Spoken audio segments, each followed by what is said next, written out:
Welcome to Finding Family DNA, the show about finding and connecting birth families, with your host, Jay Rosenzweig, founder and CEO of BirthParentFinder.com. And now, here's Jay. Hi, everyone. This is Jay Rosenzweig, the founder and CEO of BirthParentFinder.com, and welcome to another episode of Finding Family DNA.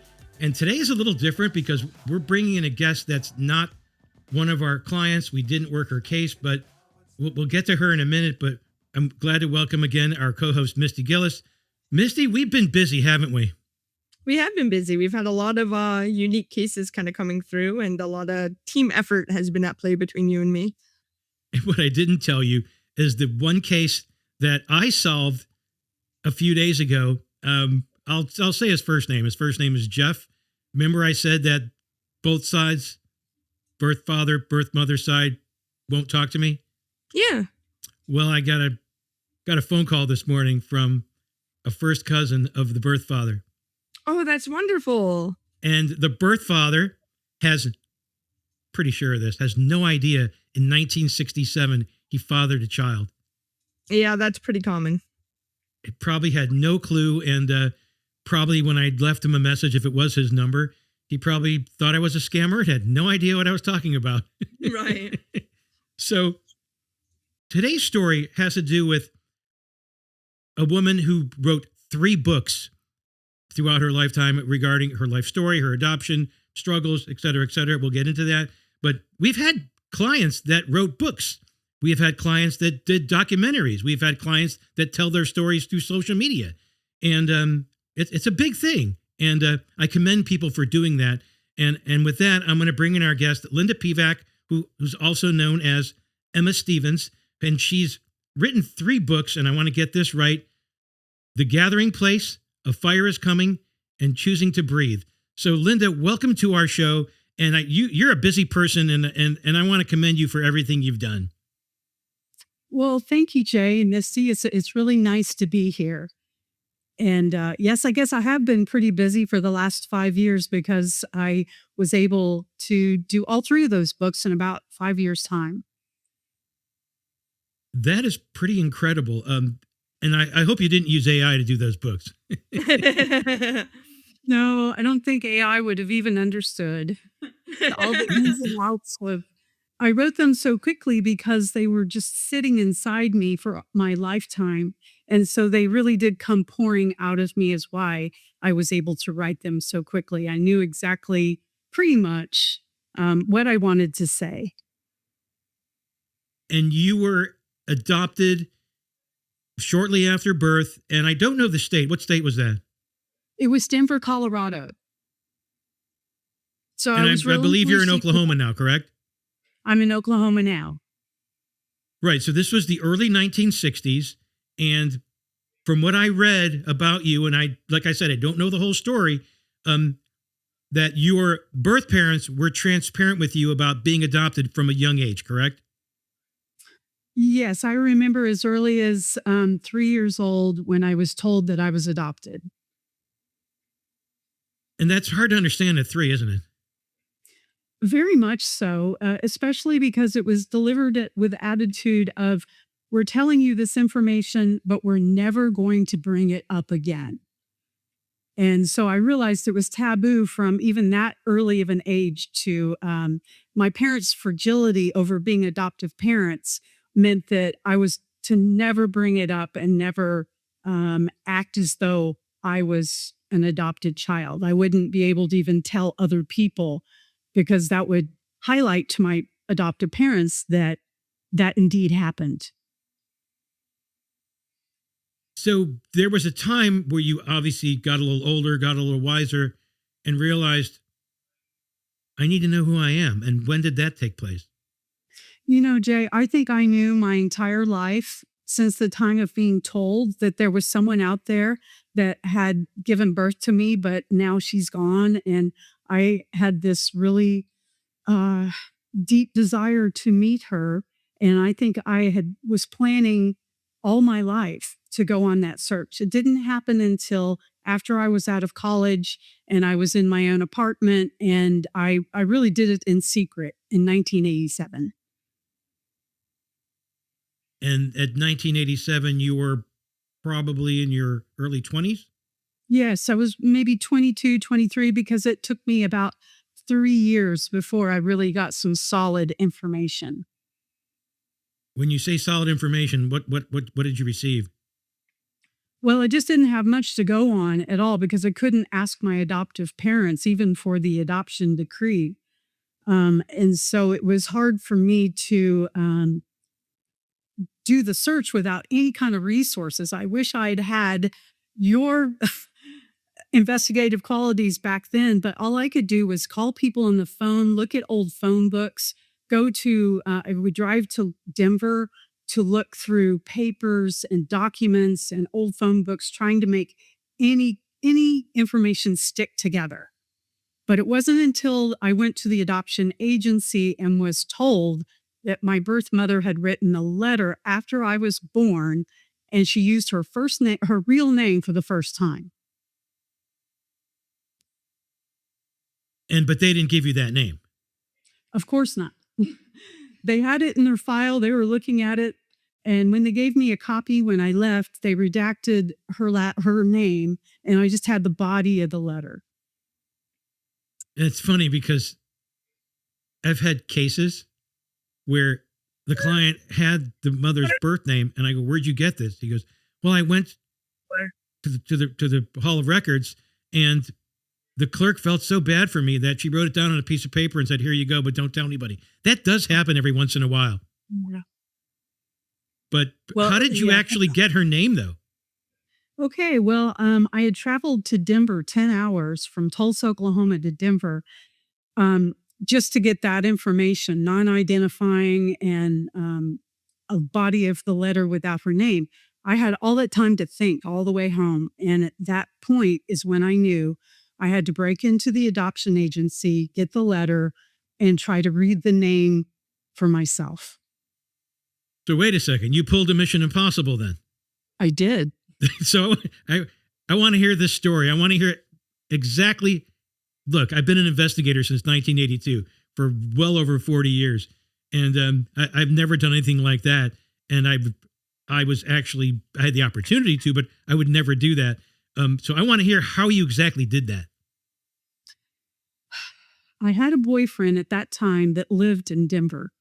And when I told him my plan that I was going to come back, and I'd been to the adoption agency and felt like it was probably easy enough door to get into, because we're talking 1980s, maybe it was 88 by that time, but no security cameras, no locks on the door, no sirens.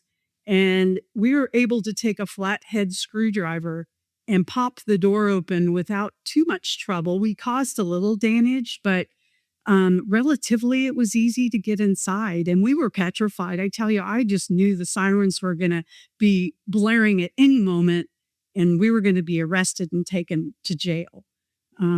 But we kept moving forward because it didn't happen. And once we got inside the adoption agency, I thought, okay, where now? I have no idea where they would store boxes that would be 24 years old. And I happened to look at a closed closet, open the door, and there were file cabinets. And I opened the file cabinet and I see adoption records that were more recent, present day at that point. And then I look to the floor and I see all these boxes on the floor full of microfiche tape. And so I just immediately went to the floor with a flashlight, looking through this box or boxes, and got some dates that were closer to when I was born. And at that point, I'm screaming and shouting and my heart's bursting out of my chest. And my boyfriend comes and we just start grabbing boxes, taking them to the car. And we decide that we're immediately going to the library before it closes, because we had entered obviously after dark, so we wouldn't get caught. And the library was going to close pretty soon. So we rushed to the library and we started putting our coins in to make copies of all these files. But let me back up. I found a reel that was 1960 through 1964. I knew that would contain my brother's adoption records and mine, because we were born within those years. And so we were scrolling, trying to find our names. I found his first, my brother's, my adopted brother, and I Xeroxed all his for him. And then I found mine, and I just couldn't believe it. It was such a surreal out-of-body experience. So then the librarian saying, we're closing, you've got to stop, you've got to get out of here.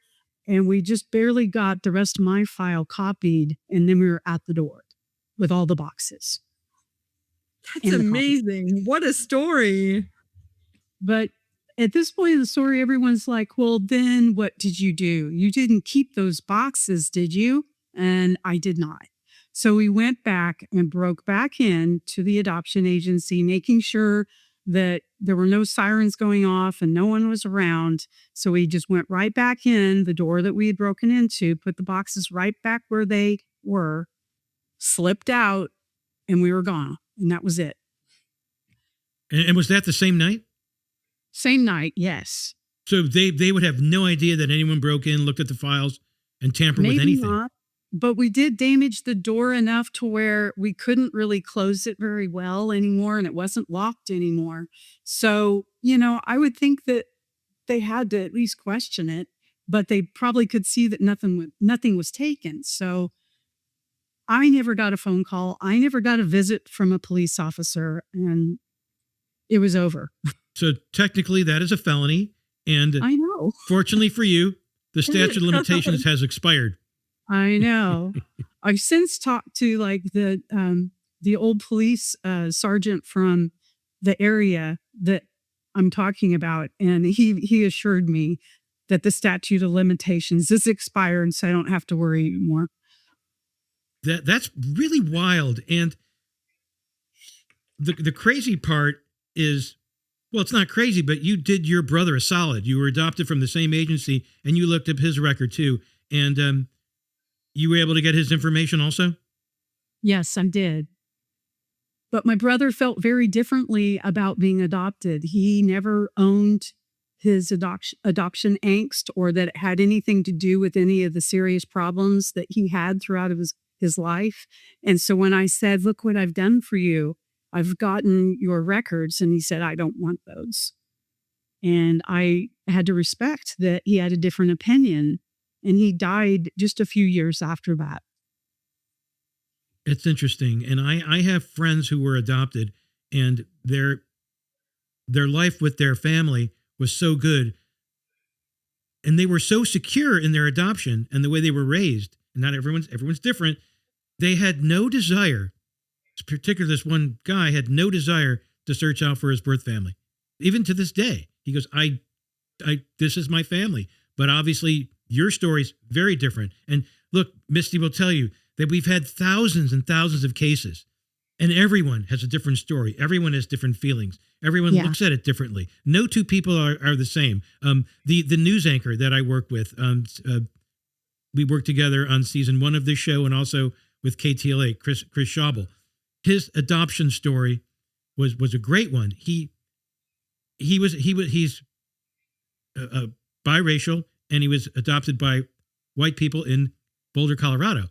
And those are his parents. And he never really wanted to find his birth parents until the station convinced him to do a story. But his particular case, he said, these are my parents. I love them. I'm just doing this just maybe for medical history. Just maybe someone's out there looking for me. And that's episode 1 of the show. It worked out so well. And and you'll tell what happened with your story, but not everyone's story has that happy ending, So, okay. So you got your information, and I remember you said that you couldn't read her name correctly. Is that right? Yes, it was so blurry because it was a copy of a copy. And I made out the first name. It was pretty evident what that was, but the last name, I really just couldn't understand what it would be. So I went to a graphologist, a handwriting analysis person. And at 24, I didn't have probably even a quarter in my pocket. And when I had to pay for that procedure, I somehow found it. I don't even remember how I paid for it, but they came up with the name. within 99% sure accuracy that I had the right name. But even then, my search was not complete. There was more journey and research to be able to actually find that person with that name. And today it would be very different because with the resources we have today, the internet didn't exist back then. No. The databases didn't exist. And this is how we solve a lot of cases. Yeah. Misty will tell you, how about those databases, Misty? I mean, we are spoiled with the technology we have at our fingertips and the amount of data we have. I can't imagine doing this the gumshoe way, back then, and actually having to find people without the internet. I mean, I guess what you would have is, maybe some white pages, maybe some town directories, things like that. Yeah, it would be a lot more work. Back in that day, I would spend a lot of time in libraries, in courthouses, just doing research, and it took forever. And we had to look in microfiche, microfilm, and we really didn't know what we were looking for. And so did you use those resources? Oh, I did, definitely. And I had to travel 10 hours to get to the Denver library where all those old phone books were and, do some comparison and matching and do a lot of cold calling of finding people with that name, but having several to call to try to find out if that's the one. And it really didn't end up that way. I found an area of where possibly her family was from and ended up calling the local diner. And it was this little town in Nebraska where there was a waitress, a server that had been there for like 35 years. And she knew everyone in town. She knew every family. And so when I asked her, do you know a family that was rather large by this name that lived in your town at this time? And she said, well, actually, she turned out to be my aunt. So when I asked her the name, she said, oh, honey, that's my baby sister. That's what happens when you deal with a small town. That's incredible. I mean, that's amazing to me. Wow. No. So we're going to take a quick break. And when we come back, we're going to talk about you connecting with your birth mother. And then we'll talk about your birth father. We'll be right back with Finding Family DNA. This is Jay Rosenzweig, the founder and CEO of BirthParentFinder.com. Sometimes the missing piece of your life is a person you've never met. For over 2 decades, our team of expert investigators and genealogists at BirthParentFinder.com has relied on the power of DNA and genetic genealogy to reconnect thousands of families separated by time, distance, and circumstance. Visit BirthParentFinder.com and begin your journey today. Your family isn't lost, it's waiting to be found.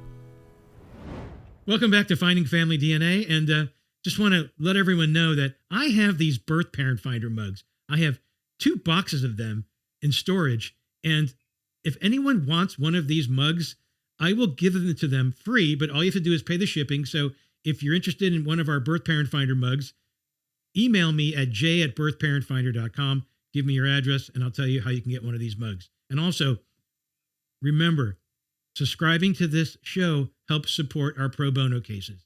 And we do pro bono work. We love doing pro bono work, but still, we need to fund our company, and we do charge for our services, but we do pro bono work also. So we're here with Linda Pevac. Linda, getting back to your story, so I really want to hear how you connected with your birth mother. Or in your case, you call your first mother, right? I like to interchange them because I want everyone to feel inclusive. Some birth moms have a problem with birth mom. They like first mom, natural mom, biological mom. So I try to just interchange them all the time. So I'm not always just saying the same thing. So you met her sister. What happened from that point? Well, on that same phone call, when I called her my aunt at the diner that I found out was my aunt, and she said, oh, honey, you're talking about my baby sister. Would you like her phone number? And I'm like, about to burst out of my skin and be calm and find a pen and paper to say, yes, please, can I have her phone number? And so I jot it down and we say goodbye. And I tell you, I probably took a good week before I actually picked up the phone and called my first mom. I wanted to make sure that I said the right thing and that I was being sensitive. And I had heard that you're supposed to ask them if they're in a safe place and if they're alone. And well, she thought I was crazy when I was asking her those questions because she kept saying, just ask me what you want to ask. What do you mean? Yes, I'm alone. Just ask. What is this all about? And so I started my story telling her my name and where I was born and the year. And then the next thing I knew, I just hear a lot of tears, a lot of crying and muffling on the phone as like she's really trying to compose herself. So at that moment, I knew that I had the right person. And, So you know, let me we ask you this. So in today's times, we educate our clients by telling them use a firm like ours as an intermediary to reach out to your birth family. At any point, did you think of that back then? No, I didn't know there was any kind of structure available to me at all. I was just going rogue. You know, I really didn't know anything else existed. Right. There was no internet. There were no resources. Right. So So I what was happened trying to then? be as sensitive to her as I possibly could that I knew how to be. But even with that, I wasn't prepared for that reunion that happened thereafter. We made plans where I would fly to California to meet her, and I did. And she was in a rehab center in San Juan Capistrano, California. And at 24, I really didn't know much about rehab either for alcohol. And so I wasn't prepared to see the condition that she was in and that she had obviously had an extremely hard life. Um, I'm sure you know a lot about adoptees and how we have a very rich fantasy life. Well, I had had this fantasy that my birth mom, my first mom, was going to be bewitched. She was going to be Samantha Stevens from the show, the 1960s show Bewitched. And so then the cognitive dissonance I had of my fantasy mom and then who she really turned out to be was, and then plus the fact that I didn't see anything about me, about her that was a match. In fact, I was thinking there's got to be some mistake. I don't think this is true. It is true. But at that point, I just felt that it was so foreign to me. There was nothing that we didn't mirror each other at all. So That's neither one interesting. of us was prepared for a reunion like that. And it fizzled out pretty much after a couple of years. So you said she was in rehab. Was she struggling with something with alcohol before she got pregnant? Before she became pregnant with you? No, I don't believe that was the situation. It was that she was dating my birth father and he wasn't prepared to get married. And so he said, if you have this baby, you'll have to go it alone. And she had already left her family in Nebraska. Now she was living in Denver and as a secretary, trying to support herself. She didn't tell any of her family that she was pregnant. She did it all by herself. And so, she went to the maternity home and actually worked for them in exchange for her room and board and medical care. And you don't see that today. Probably not. Yeah, No. wow. And how old was she when she was pregnant? I think she was about 24. So, Okay, she wasn't a teenager then. No. And did she tell you about the birth father and give you his name? No, that was another thing is that we often hear about when you meet your first mom, some of them are frozen in time. And that is what trauma can do to you. She never got any help. No one ever said, let's get some counseling for you. Instead, she kept hearing, you'll get over this. It's no big deal. Go on and live your life. You'll forget about the baby that you relinquished. And it traumatized her to the point where when I met her, she hadn't grown 1 year past the point of when she relinquished me. And I didn't understand that at 24. I had no idea. This all came to me much later, decades later, of having deep compassion for what she must have gone through and why she was the way she was when I met her. So she was in her early 40s at that time. No, late 40s. Yeah. Okay. When I met her. So how did you find your birth father? Oh, that's a story. I actually found him first because I didn't know that. Yeah, on my birth certificate, on the unamended one that I stole, and I had the fake name of my birth mom on that certificate, but she gave his name up. It was really true, the name that she put on my birth certificate. So I was like gambling, thinking, what is the chance of that she told the truth for the father? And so I was able to do like driving records and phone book matches of his name. I had his middle name too, and called about, 10 different people of that name. And he still lived in Denver. And so I found him, called him, and he said, I'm not your birth father, but I just put my name on your birth certificate to help out a friend. But regardless, I still got in the car and we had a 1.5 hour meeting, and he was so interested in my life and what I was doing. And, but he still stayed to the story that he was not my birth father, but he gave me a super long hug before I left. And I thought, that's strange. I mean, I'm just a stranger to him. Why is he hugging me like I'm a long lost family member? Well, it wasn't until 30 years later that I did a DNA test, and he didn't take a test, but a lot of his family members did. So I was able to triangulate and find out that I got confirmation, and he was passed away by that point when I found the DNA. So I know his whole family and they accept me, but I never got to look him in the face and say, I know the story now. But you did get to meet him at some point, have a discussion, and he knew deep down that you were his daughter. Yeah. Well, he knew, but I was questioning, is he or is he not? Because he says he's not. He's an adult. Adults don't lie.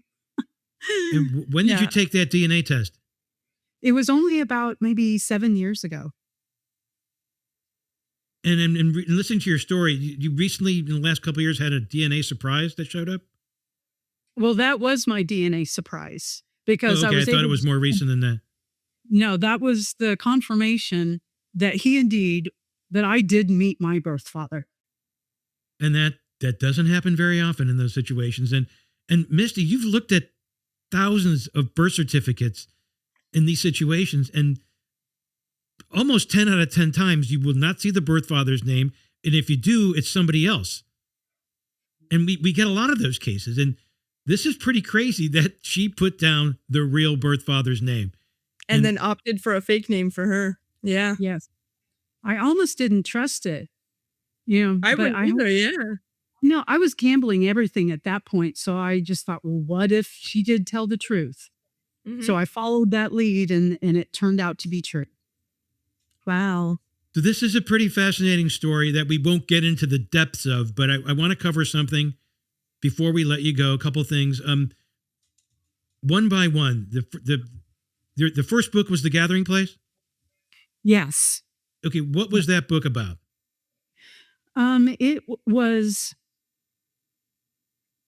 The Gathering Place, an Adoptee story, is all about how I get to know myself better and I find my voice. And I do that through inviting all my younger parts of self. And we go to the gathering place, which is a big old oak tree on a vista with green grassy hills. And I invite my parts so I can talk to them and ask them how they felt at that age.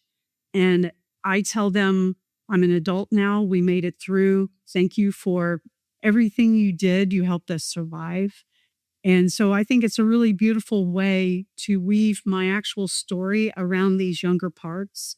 And I think that a lot of people are able to look at their own story and do the same thing for themselves. And then the second book, A Fire is Coming? A Fire is Coming. After I finished the first book, I recognized that I hadn't told an in-depth version of something horrific that happened to me. And I believe it happened because I'm more susceptible as being an adoptee. And it's that I went to a therapist to help me with my adoption trauma, but in turn, she exploited me. And so A Fire is Coming is symbolic of there was an actual fire in Laguna Beach. And then she became this fire that tried to consume me and burn me alive. And then by the end, I become my beautiful fire of where I follow my own path now. And I was able to escape that horrific event. And then Choosing to Breathe was the most recent book. When was that released? That was just last September. Okay, and that premise of that? Again, I thought I was done writing, but after the second one, I thought, no, I need to wrap this up. Now I see the books as stepping stones of the whole story. And I'd be remiss if I didn't well, I wanted to help my adoptee community know that there is a way to transcend being an adoptee. If you choose to do that, you can deal with your trauma, move on, and have a joyous life and reconcile. Like now my being an adoptee is my superpower almost. And instead of it being a victim or this happened to me, this defines me, I don't let it define me anymore. Misty, what would you like to say to Linda? I just really want to say we work so many cases, obviously, in recent times. And we've heard so many stories and so many different people that are just determined to find out their truth and their history and how it impacts them. And hearing your story of the lengths you went through to find your own truth is so inspiring. And I'm really excited that you're sharing your story with other adoptees and other adoptive families, because it's so important to know that passion for finding your truth shouldn't be quelled. It's something to be celebrated and something that should be explored and something that should be validated amongst people. And so I really love that about your story. Thank you, Misty. So I'm going to ask you some real quick questions, with one or two word answers, if you can give it to me. Give me one word that would describe your life today. Joyous. And a favorite book that you've read other than yours. All the Light You Cannot See. And who's the author of that one? Oh, I knew you were going to ask that. I can picture the cover, but I don't remember the author either. So. Wow, we can't offhand. It's on Netflix. They made a mini series out of it, but the book is much better. And one person who's inspired you.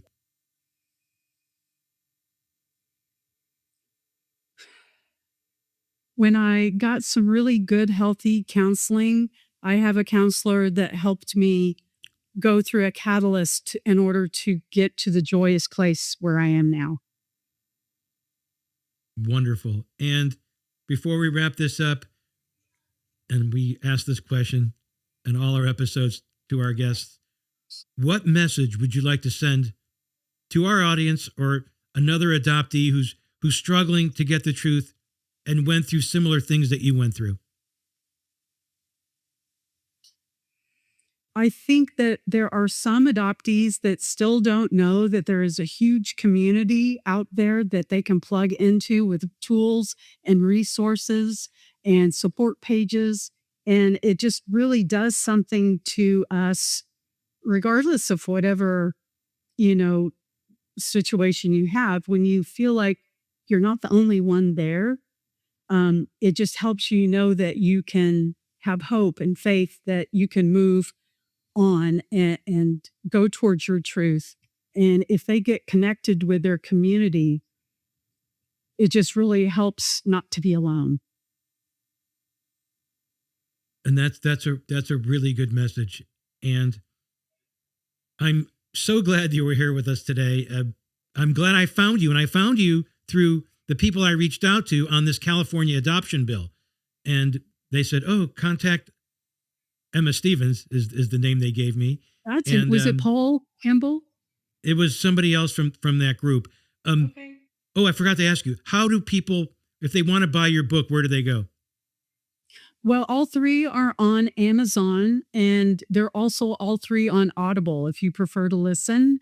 And I am the narrator on all three. And then if they want to find you on social media or reach out to you, where do they go? What website? We're on social media. It would be emmastevenswriter.com. Just all that. And is there are you on Instagram or? I'm on Instagram, Facebook, and TikTok. Excellent. Anything else, Misty, you want to bring up? No, I just wanted to thank you so much for your time and sharing your story with us. Thank you. I really appreciate it. And again, I want to thank our audience, our listeners, our subscribers from Finding Family DNA. And by the way, if you do subscribe, you can participate in our community discussion. And we do postings in our community section. And we also have polls that you could answer. And the engaging process is wonderful. And again, thank you. And we'll see you next time on Finding Family DNA.